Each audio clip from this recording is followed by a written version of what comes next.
அனைவருக்கும் வணக்கம். நம்ம கிளினிக்கில் ஒரு 45 வயசு உள்ள ஒரு ஆண் வந்து ட்ரீட்மெண்ட்டுக்கு வந்திருந்தாங்க. என்ன பிரச்சனை அப்படின்னு கேட்கும்போது, கொரட்டை வந்துகிட்டே இருக்குது. அவங்க ஒய்ஃபு சொல்கிறாங்க, அதிகப்படியான கொரட்டை இருக்குது, தூங்க முடியல அப்படின்னு சொல்லும்போது, அந்த கொரட்டையை சரிப்படுத்த முடியுமா? நாங்கள் வந்து மருத்துவரை அணுகும்போது ஆப்ரேஷன் தான் ஒரே தீர்வு, இதுக்கு வேறு வழி இல்லை அப்படின்னு சொன்னாங்க. கட்டாயமாக ஆப்ரேஷன் மட்டும் தீர்வு கிடையாது. இந்த குரட்டை வர்றதுக்கான காரணங்கள் என்ன அப்படிங்கிறது அதை கண்டுபிடிச்சி அதுக்கு வைத்தியம் பண்ணாலே கட்டாயமாக சரிப்படுத்த முடியும். அது ஜீரண ப்ராப்ளத்தினால தான் அந்த குரட்டை வருது.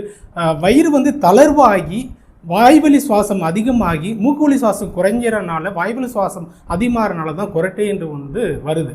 அப்போ வயிறை சரி பண்ணாலே ஈஸியாக குரட்டை சரியாயிடுமே. ஸோ அப்படி செஞ்சாலே குரட்டை உங்களுக்கு முற்றிலுமாக வராது. அந்த மாதிரி வைத்தியம் தான் அவர் பண்ணிகிட்டு இருக்கோம்.